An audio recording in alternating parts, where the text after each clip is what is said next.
प्रभु यीशु मसीह के नाम में जय मसीह। शालोम। मैं पटना बिहार से भाई धनराज मसीह सुखानो फिर से आपके बीच में मैं परमेश्वर के वचन को लेकर आया हूँ। मेरे प्रिय मित्रों, इससे पहले हम लोगों ने देखा था कि परमेश्वर कहते हैं मांगो।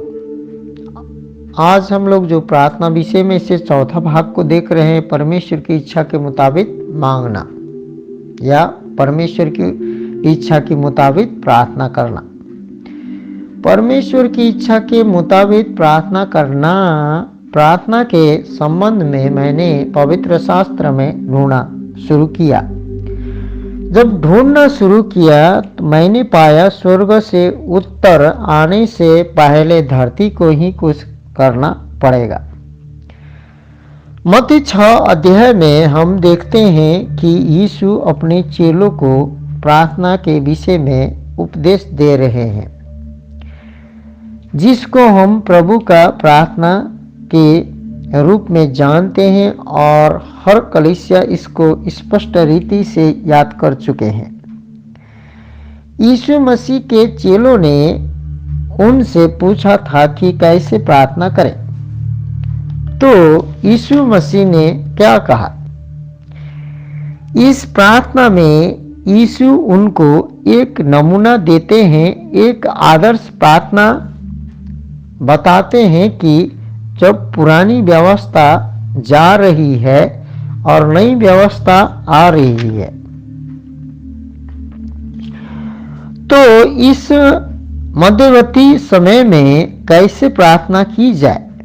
यीशु ने कहा मत्ती 6 का 9-10 में। आइए हम इसको देखते हैं। अतः तुम इस रीति से प्रार्थना किया करो। किस रीति से? हे हमारे पिता, तू जो स्वर्ग में है, तेरा नाम पवित्र माना जाए। पहली बात है, जो परमेश्वर का राज्य स्वर्ग में सब पवित्रता से भरा है, उसी प्रकार पृथ्वी में भी उनका नाम पवित्रता में माना जाए। और दूसरा में तेरा राज्य आए। दूसरा है तेरे राज्य आए। पवित्रता के बाद राज्य को मांगा गया है। मसीह ने कहा पवित्रता और परमेश्वर के राज्य आए।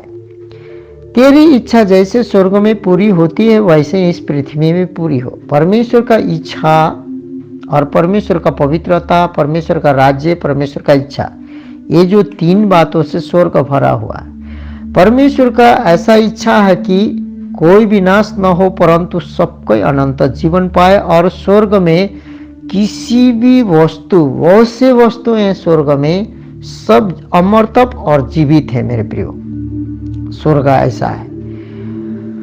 तो अब मत्ती 6 का 9 और 10 में यीशु ने कहा, जैसे स्वर्ग में परमेश्वर की इच्छा पूरी होती है, वैसे पृथ्वी पर भी उनकी इच्छा पूरी हो। परमेश्वर की, किन की इच्छा? परमेश्वर की। मेरे प्रिय मित्रों,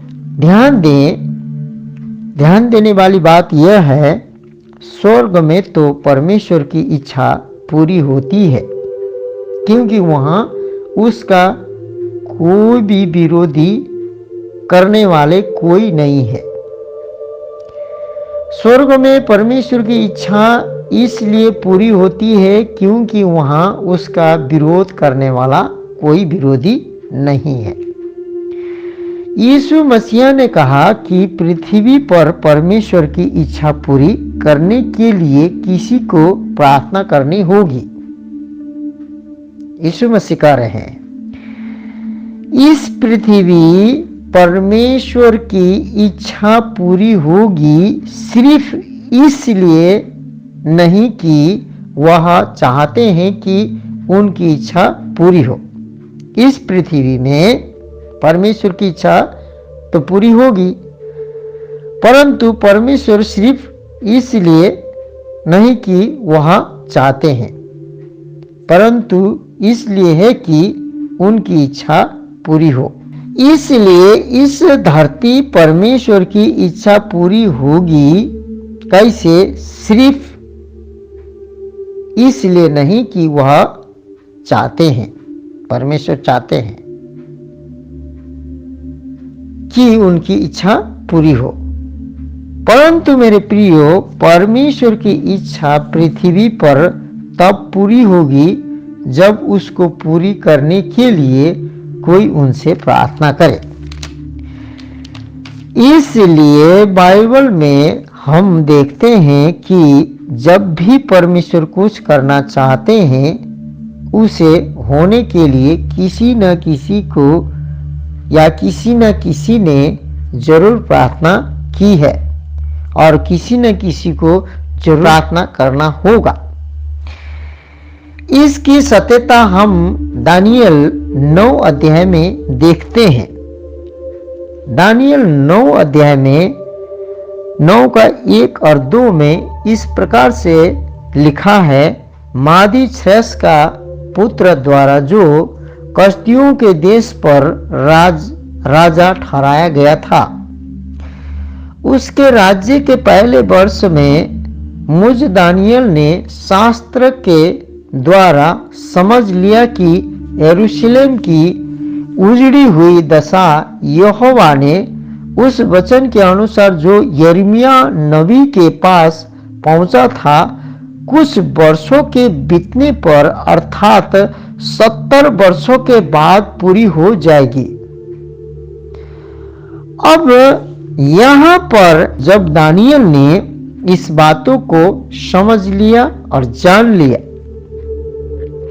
दानियल 9 का 1-2 में, दूसरे शब्दों में दानियल यिर्मयाह 25 का 11 से 14 के रूप में जानते हैं और जानता है, और उसमें उसने यिर्मयाह की वह भविष्यवाणी जो पवित्र आत्मा के द्वारा की थी, उसने 70 वर्ष के समय और उससे जुड़ी घटनाओं का वर्णन था।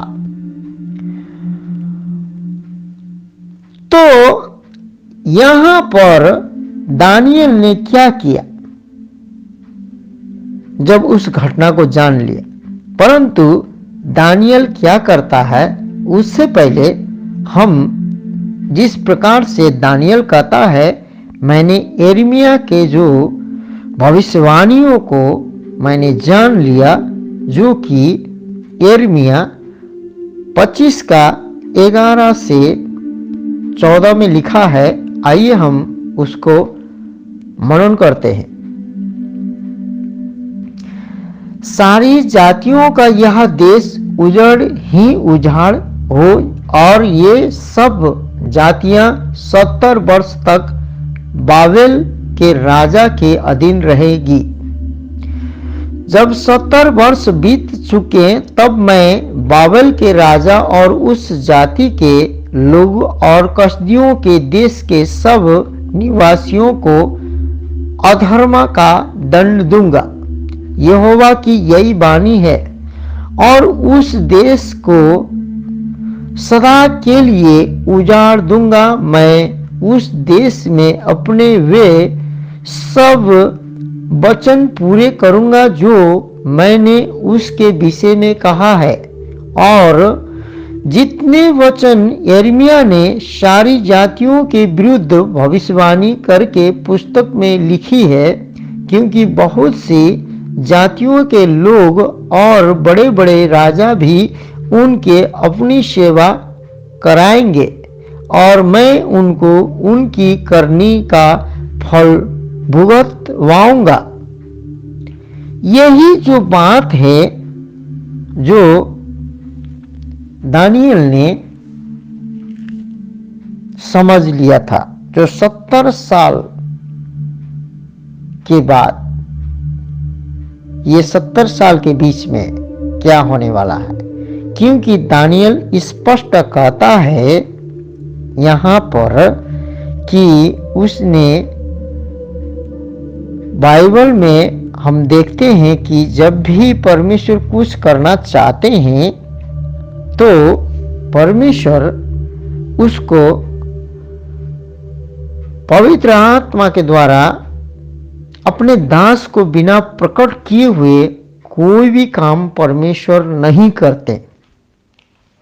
और प्रकट इसलिए करते हैं कि उसके लिए वो अपने लोग जो उनका है, हृदय से जुड़ा हुआ लोग, उनके साथ संबंध रखते हैं, उनके बातों को मानते हैं, आज्ञा को मानते हैं। गवाही तो सबको ही दे रहे हैं, लेकिन जो गवाही बना के रखते हैं, परमेश्वर उनको इसलिए बताते हैं कि वो लोग उनसे प्रार्थना करें। मेरे प्रिय भाई बहन, जब यहोवा का जो यिर्मयाह नबी के पास पहुंचा था, कुछ वर्षों के बीतने पर अर्थात 70 वर्षों के बाद पूरी हो जाएगी जो वचन मुझ दानियल ने जो शास्त्र के द्वारा समझ लिया कि यरूशलेम की उजड़ी हुई दशा यहोवा उस वचन के अनुसार जो यिर्मयाह को बोल रहा है उसके अनुसार कर रहा है, उसको पता चल गया। तो मेरे प्रियो, आप हम जब देखते हैं कि उस समय और उस जुड़ी हुई घटना को जब दानियल कहता है, बोलता है, तो दानियल ने क्या किया उस बातों को समझने के बाद? जब यिर्मयाह भविष्यवक्ता ने उस बातों को कहा था, उस बातों को समझने के बाद क्या किया? तीसरे पद में लिखा है, तब मैं अपना मुख प्रभु की ओर चमकाया। तब मैं अपना मुख प्रभु परमेश्वर की ओर करके गिड़गिड़ाहट के साथ प्रार्थना करने लगा। क्या करने लगा? उसको जब इस बातों को पता चला, ये परमेश्वर की योजना से, परमेश्वर की उद्देश्य से, जब 70 साल के बंधुआई में जो इजरायली लोग जाने वाले हैं, जो परमेश्वर के बात न मानने के अनुसार, और उनके जो प्रतिफल का भोग मैं भोगवाऊंगा, परमेश्वर ने कहा था, जो उनका फल, मैं प्रतिफल का फल उनको भोगवाऊंगा, परमेश्वर ने ऐसा भोगाया भी है। जब पता चला, तब दानियल मैं अपना मुख प्रभु परमेश्वर की ओर करके गिड़गिड़ाहट के साथ प्रार्थना करने लगा। दानियल ने क्या किया मेरे प्रियो? प्रार्थना किया और उपवास कर टाट पहन राख में बैठकर उसने पहली बात तो क्या किया? उस बातों को जानते ही परमेश्वर की ओर अपनी मुख किया। दानियल ने जैसे उस भविष्यवाणी को समझ लिया, तुरंत परमेश्वर की ओर ताकने लगा। उसने मुख किया, परमेश्वर की ओर मुख किया, मुख कर कर गिड़गिड़ा रहा है। गिड़गिड़ाना ऐसा शब्द है मेरे प्रियो, जो कि आप मान लीजिए कोई अपने परिवार, हर परिवार के व्यक्ति को और कोई पकड़ लिया हो, मान लीजिए बाघ और भालू पकड़ लिया हो आप और मेरे छोटे बच्चे को, और वो फाड़ने जा रहा है, तो यदि कोई बचाने वाला व्यक्ति है, उससे सामर्थ्य बचा सकता है, तो उसके सामने आप गिड़गिड़ा सकते हैं। उसको गिड़गिड़ाहट बोलते हैं, जो आप किसी चीज को पाने के लिए उसको। यहाँ पहले परमेश्वर की ओर मुख करके क्या करता है? वो गिड़गिड़ाता है। गिड़गिड़ाहट के साथ क्या कर रहा है? प्रार्थना कर रहा है। एकदम गिड़गिड़ा कर प्रार्थना करने लगा, और गिड़गिड़ाते हुए, प्रार्थना करते हुए उपवास भी करने लगा। और टाट पहनकर, जो पुराने नियम में टाट पहनकर मतलब अपने नए वस्त्र को खोलकर लोग चमड़े के वस्त्र को पहनते थे, उसी को टाट कहते थे। टाट पहनकर क्या किया? राख में, धूली में बैठ गया, पूरे गंदे फंदे, बिना खाए बिना पिए, भूखे प्यासे। जो कि परमेश्वर का जो वचन है, जो आया है, उसके लोगों ने पाप किया, अपराध किया, अधर्म किया, जो भी किया है, सब जो भी पूरा हुआ, उसको पता चल गया कि ये कार्य जो हो रहा है, ये उन लोगों की गलती के कारण हो रहा है, और परमेश्वर उनके सजाओं को भुगतवा रहा है। परंतु वो क्या कर रहा है? गिड़गिड़ा के साथ पहले परमेश्वर की ओर अपने मुंह को किया, उसके बाद में गिड़गिड़ाने लगा, प्रार्थना किया, उपवास किया, टहट पड़ा और राख में बैठ गया। इस बात को दानियल ने क्या किया? तीसरे पद में लिखा है, तब मैं अपना मुख प्रभु परमेश्वर की ओर करके गिड़गिड़ाहट के साथ प्रार्थना करने लगा और उपवास कर टाट पहन कर राख में बैठकर वरदान मांगने लगा कि परमेश्वर का इच्छा को जो पूरा करने के लिए बाइबल कहती है कि वह प्रार्थना करने लगा। दानियल जो परमेश्वर इस पृथ्वी पर करना चाहते थे, परमेश्वर इजराइल लोगों के बीच में जो करने चाहते थे, उसके लिए भी दानियल क्या करने लगा? प्रार्थना करने लगा। 70 साल के बाद परमेश्वर इजरायली लोगों को बाबुल से निकालने ही वाला था, परंतु वहां पर उसको बाबुल से रिहाई करके लौटा लाने के लिए परमेश्वर से किसी को विनती करना चाहिए था। वो दानियल कर रहा था। यहाँ हमारे लिए एक अनुकरणीय उदाहरण है मेरे प्रियो। यदि यह पुरानी व्यवस्था के अंतर्गत लाभदायक था, तो हम जो नई व्यवस्था के अंतर्गत जी रहे हैं, तो हमें पवित्र शास्त्र में ढूंढना चाहिए कि आज की स्थिति में परमेश्वर क्या करना चाहते हैं, और उसी बात को लेकर हमें उनके पास प्रार्थना में आना चाहिए। हालेलुया। आने वाले दिन में हम देखेंगे कि अब्राहम को परमेश्वर ने कैसे दिखाया था कि तेरे लोग को मैं मिस्र को भेजूंगा, और मिस्र में से 400 साल बाद मैं 430 साल बाद 400 साल बाद मैं मिस्रियों को दंड देके निकालूंगा। लेकिन मेरे प्रियो, उस समय भी 400 साल बाद बोला गया था, लेकिन मिस्र देश से इजरायली लोगों को 430 साल बाद रिहाई किया था। परंतु वहां पर बहुत से इजरायली जो परमेश्वर यीशु मसीहा को जानते थे, जो यहोवा को जानते थे, उन लोगों ने गिड़गिड़ाया था, पुकारा था, परमेश्वर को स्मरण दिलाया था। तब परमेश्वर मूसा के द्वारा उन लोगों को रिहाई करके मिस्र देश से छुड़ाकर कनान देश, जहां वो उनके अब्राहम इजाक बाप दादा रहते थे, इजराइल लोगों को परमेश्वर लौटा लिया था।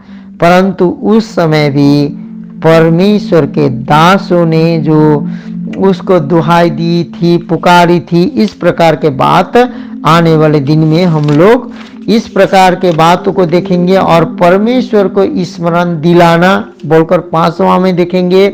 और परमेश्वर ने कहा यह सारी घटनाएं होगी, फिर भी परमेश्वर उस बातों के लिए कैसे प्रार्थना करने के लिए कहते हैं, और परमेश्वर के लोगों ने कैसे दुआएं दी। मेरे प्रिय, कहने का मतलब यह है कि परमेश्वर उस बातों को करेंगे बोलते हैं, उस बातों के लिए हमें विनती, जब तक पृथ्वी धरती तल में कोई सेवक सेविका प्रार्थना न करे, विनती न करे, परमेश्वर उस काम को नहीं करते हैं। क्योंकि हमें परमेश्वर के अगल का वचन में देखेंगे कि परमेश्वर कहते हैं कि हमें स्मरण दिलाओ, स्मरण दिलाओ, कि स्मरण दिलाओ। परमेश्वर को स्मरण दिलाना हम वचन के अनुसार देखेंगे, क्योंकि एलिया ने कैसे परमेश्वर को स्मरण दिलाया, उस बातों को भी हम देखेंगे। तो मेरे प्रियो, इस चैनल को ज़्यादा से ज़्यादा आप सब्सक्राइब करें, और इस प्रार्थना के वचन के द्वारा, इस शिक्षा के द्वारा आप भरपूर यीशु मसीह के नाम में आप लोगों को आशीष मिले। और विशेष करके आप इस वचन को सुनकर शेयर करें, सब्सक्राइब करें, लाइक करें, कि दूसरे लोग भी देख सकें और सुन सकें और इस बातों को समझ सकें, और हम सोच समझ कर परमेश्वर से मांग सकें, और परमेश्वर के पवित्रता, परमेश्वर की राज्य और परमेश्वर की इच्छा और परमेश्वर के अमरत्व को हम पृथ्वी में, जैसी उनका इच्छा स्वर्ग में है, वैसे इस पृथ्वी में हम पूरा कर सकें। हालेलुया, आमीन।